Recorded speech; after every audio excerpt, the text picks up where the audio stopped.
శ్రీ సీతారాముల స్వామి వారికి జై. అందరికీ నమస్కారం అండి. ముందుగా మీ అందరికీ శ్రీరామనవమి శుభాకాంక్షలు.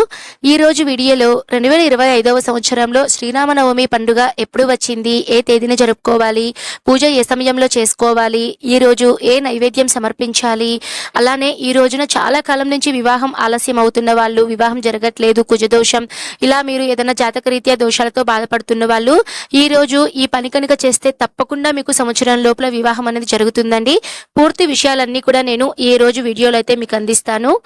హిందువులందరూ కూడా ఎంతో వేడుకగా జరుపుకునే ముఖ్యమైన పండుగలలో శ్రీరామనవమి పండుగ చాలా ముఖ్యమైన పండుగ అండి. మన పురాణాల ప్రకారం ఈ రోజున సాక్షాత్తు శ్రీరామచంద్రమూర్తి జన్మించినట్లుగా, అలానే 14 ఏళ్ల వనవాసం తర్వాత సీతాదేవి సమేతంగా శ్రీరామచంద్రమూర్తి అయోధ్యకు తిరిగి వచ్చిన తర్వాత శ్రీరామునికి పట్టాభిషేకం జరిగిన రోజు ఈ రోజేనండి. మరికొన్ని పురాణాల ప్రకారం సీతారాములకి కళ్యాణం జరిగింది కూడా ఈ రోజే అనైతే మనకి చెప్పబడిందండి. ఈ రోజున కర్కాటక లగ్నంలో వసంత ఋతువు అభిజిత్ ముహూర్తంలో నవమి తిథిన సరిగ్గా మధ్యాహ్నం 12 గంటల సమయంలో శ్రీరామచంద్రమూర్తి జన్మించినట్లుగా మనకి పురాణాల్లో అయితే తెలియచేయబడిందండి. అంతటి విశేషమండి ఈ రోజున. కాబట్టి ఈ రోజున ప్రతి ఒక్కరూ కూడా శ్రీరామచంద్రమూర్తిని అయితే తప్పకుండా ఆరాధించాలండి. చాలా వైష్ణవ ఆలయంలో, ఎక్కువగా సీతారాముల స్వామి వారి దేవాలయాలలో స్వామివారికి ఈ రోజున మధ్యాహ్నం సరిగ్గా 12 గంటల సమయంలో వివాహం అనేది జరిపిస్తూ ఉంటారండి. ముఖ్యంగా భద్రాచలంలో శ్రీరామచంద్రమూర్తికి వివాహం అనేది అంగరంగ వైభవంగా అయితే జరుగుతూ ఉంటుందండి. ప్రతి ఒక్కరు కూడా మీరు టీవీస్ లో, మీరు డైరెక్ట్ లైవ్ లో కూడా మీరు చూస్తూ ఉండొచ్చు. ఇంతటి విశేషమైనటువంటి శ్రీరామనవమి పండుగ 2025వ సంవత్సరంలో ఎప్పుడు వచ్చింది, తేదీ తిథి వివరాలు తెలియజేస్తానండి. ముందుగా అయితే నవమి తిథి వివరాలు తెలుసుకుందామండి. స్వస్తి శ్రీ చాంద్రమానేన శ్రీ విశ్వావసు నామ సంవత్సరం చైత్రమాసం వసంత ఋతువు నవమి తిథి ఏప్రిల్ 5 శనివారం రోజున రాత్రి 1:39 నుంచి 6వ తేదీన ఆదివారం రోజున రాత్రి 11:29 వరకు మనకి నవమి తిథి అయితే ఉంటుందండి. మన హిందూ పంచాంగం ప్రకారం తెల్లవారుజామున మనకి సూర్యోదయం టైంలో ఏ తిథి అయితే ఉంటుందో ఆ రోజున ఆ తిథిగా పరిగణిస్తాం. కాబట్టి మనకి 2025వ సంవత్సరంలో శ్రీరామనవమి పండుగ ఏప్రిల్ 6వ తేదీ ఆదివారం రోజైతే మనకి వచ్చిందండి.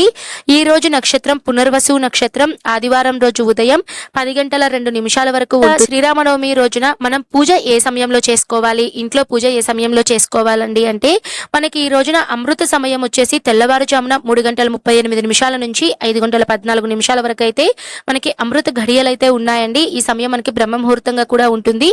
ఈ సమయంలో మీరు సీతారాముల వారికి మీరు ఇంట్లో ఫోటో పెట్టుకుని పూజ అనేది చేసుకోవచ్చు. మరి పూజా విధానం ఇవన్నీ కూడా నేను మీకు రానున్నటువంటి వీడియోస్ లో అప్లోడ్ చేస్తాను. మీకు అంత ఉదయాన్నే పూజ చేయడం కుదరని వాళ్ళు మళ్ళీ తిరిగి పూజా సమయం వచ్చేసి ఉదయం 7:41 నుంచి 9:16 లోపల టైం అనేది బాగుందండి. ఇవి మనకి అమృత గడియలుగా కూడా మనకి పంచాంగంలో అయితే ఉంది. ఈ సమయంలో కూడా మీరు పూజ అనేది చేసుకోవచ్చండి. మీకు అంత పొద్దున్నే ఒకవేళ పూజకు చేయడం కుదరలేదు అనుకున్న వాళ్ళు మధ్యాహ్నం 12:30 లోపల మీరు ఎప్పుడైనా సరే చేసుకోవచ్చండి. ఆదివారం కాబట్టి ఉదయం టైంలో మనకి ఎటువంటి రాహుకాలం లేదు కాబట్టి మీరు ఉదయం 12 గంటల లోపల మీరు పూజ అనేది చేసుకోవచ్చండి. ఈ రోజు ముఖ్యంగా నైవేద్యం అనేది ఏం పెట్టాలండి అంటే పానకం, వడపప్పు, చలివిడి పిండి, పులిహోర, ఈ నైవేద్యాలనైతే ఎక్కువగా శ్రీరామనవమి రోజు అయితే పెడతారండి. ఇన్ని నైవేద్యాలు చేసుకోలేని వాళ్ళు కనీసం మీరు పానకం, వడపప్పు ఈ 2 నైవేద్యాలను మాత్రం తప్పకుండా పెట్టండి, చాలా మంచిది.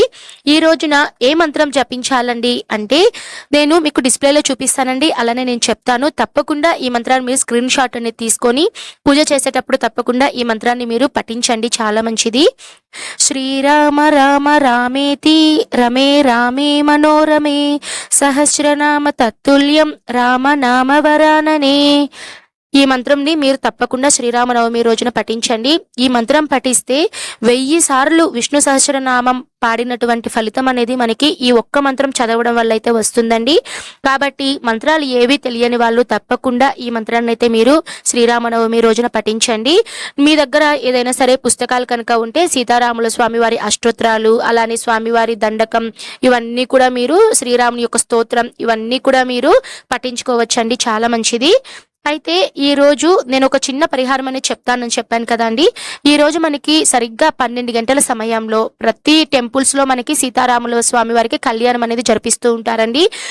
ఎవరికైనా సరే జాతక రీత్యా కుజదోషాలు ఉన్నా, వివాహం అనేది ట్రై చేస్తూ కొన్ని సంవత్సరాల నుంచి ట్రై చేస్తూ ఉంటే వివాహం అనేది ఆలస్యం అవుతున్నా, అలాంటి వాళ్ళందరూ కూడా సీతారామ స్వామి వారి కళ్యాణం చూసినా, కళ్యాణం చేపించిన మీకు శీఘ్రంగా వివాహం అనేది జరుగుతుందండి. అలానే మనకి కళ్యాణంలో తలంబ్రాలు అనేటివి ఉంటాయి కదండి.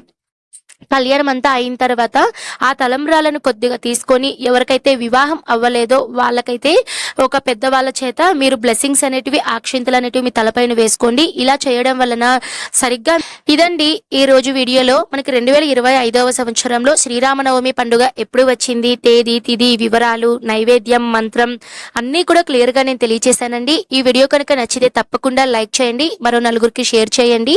నేను శ్రీరామనవమి పూజా విధానం వీడియో మీకు తర్వాత వీడియోలో అయితే అందిస్తాను. తప్పకుండా మన ఛానల్ సబ్స్క్రైబ్ చేసుకోండి. ఓకే అండి, thank you for watching. Survey జన సుఖినో భవంతు. స్వస్తి.